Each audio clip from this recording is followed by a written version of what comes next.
안녕하세요. 임동훈 목사입니다. 오늘 날마다 말씀과 함께 본문은 나훔 1장에서 3장까지 말씀입니다. 런던 영국 박물관에 가면 아수르 왕 아슈르나시르파 리세가 전차를 타고 사자를 사냥하는 모습이 새겨진 부조가 있다고 합니다. 아수르 왕은 포획된 사자들을 넓은 정원에 풀어놓고 전차를 타고 달리며 수백 마리를 사냥하며 자신의 권세를 드러냈다고 합니다.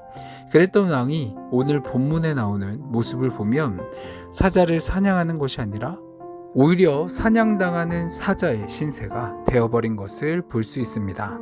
아수르 왕들은 자신들의 권세를 사자를 통해 나타내는 것을 즐겼습니다.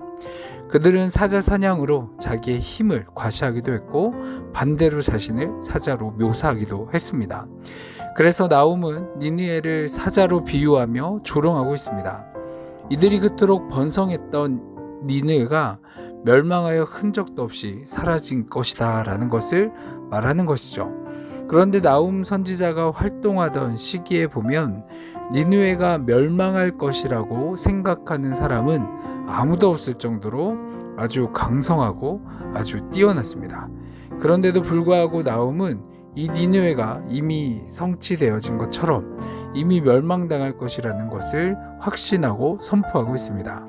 하나님이 나훔에게 말씀하셨고 하나님의 선지자 나훔은 비록 눈앞에 저 니느웨가 결코 멸망할 일은 없을 것 같이 보이지만 그는 하나님의 말씀을 신뢰했고 그 말씀을 굳건한 믿음으로 지켜나간 것을 볼 수가 있습니다.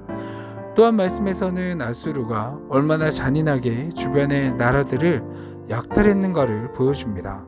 먹이를 충분히 찢고 그 사냥한 것으로 굴과 구멍을 메웠다는 표현은 약탈한 재물들이 니느웨 성읍을 가득 채울 정도였다는 뜻입니다. 하나님의 약탈자들을 결코 용납하지 않으십니다. 비록 아수르는 메대와 바벨론 연합군에 의해서 망했지만 나훔 선지자는 아수르의 대적이 메대와 바벨론의 연합군이 아니라 여호와 하나님이심을 선포를 합니다.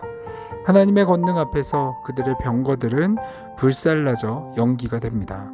자신을 사자로 여기며 힘을 자랑했던 자들은 이제 하나님의 사냥감이 될 것입니다. 그들이 보기에는 강대해 보인다 라고 이야기를 했고 그것으로 인해 세상 무서울 것이 없어 보였지만 그들은 하나님 앞에 아무것도 아닌 자들임을 이 모습을 통해서 다시 한 번 더 볼 수가 있습니다. 그래서 인간된 우리들은 하나님의 피조물인 우리들은 어떻게 살아야 하겠습니까? 시편 34편 9절과 10절의 말씀을 보면 이렇게 말씀을 합니다. 너희 성도들아 여호와를 경외하라.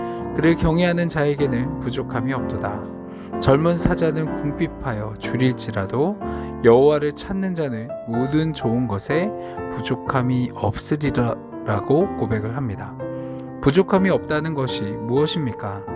그야말로 모든 것이 충족하게 채워져 넘치는 삶, 형통의 삶을 살아간다는 의미입니다. 이처럼 만족스러운 삶을 위해서 하나님은 무슨 복잡한 요구사항이나 어려운 조건을 우리에게 제시하는 것이 아니죠.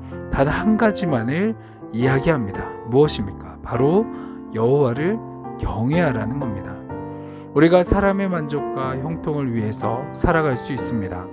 그렇지만 그 결과는 종종 헛된 것으로 느껴지게 되고 바람에 나는 겨와 같이 이루고 난 뒤에는 금방 또 다른 욕심이 생겨나게 마련입니다. 우리는 이런 탐욕을 더 이상 쫓지 마시기 바랍니다. 다른 어떤 것을 구하는 것이 아니라 오직 살아계신 하나님을 구하며 오직 하나님만을 경외하는 우리가 되었으면 좋겠습니다. 그래서 오직 하나님만을 구하고 그분으로만 말미암아 만족함을 누리는 삶을 살아가는 저와 여러분이 되었으면 좋겠습니다. 마지막으로 잠언 19장 23절 말씀을 다시 한 번 더 우리 가슴 속에 새기고 마치도록 하겠습니다. 여호와를 경외하는 것은 사람으로 생명에 이르게 하는 것이라 경외하는 자에게는 족하게 지내고 재앙을 당하지 아니하느니라. 아멘. 기도하겠습니다. 사랑이 많으신 하나님 아버지, 세상의 헛된 신을, 세상의 헛된 것들을 쫓는 우리의 삶이 되는 것이 아니라 오직 하나님만을 높이고 하나님만을 경외하는 삶을 통해서 삶의 만족보다는 삶의 감사가 넘치는 우리의 삶이 될 수 있도록 인도하여 주옵소서.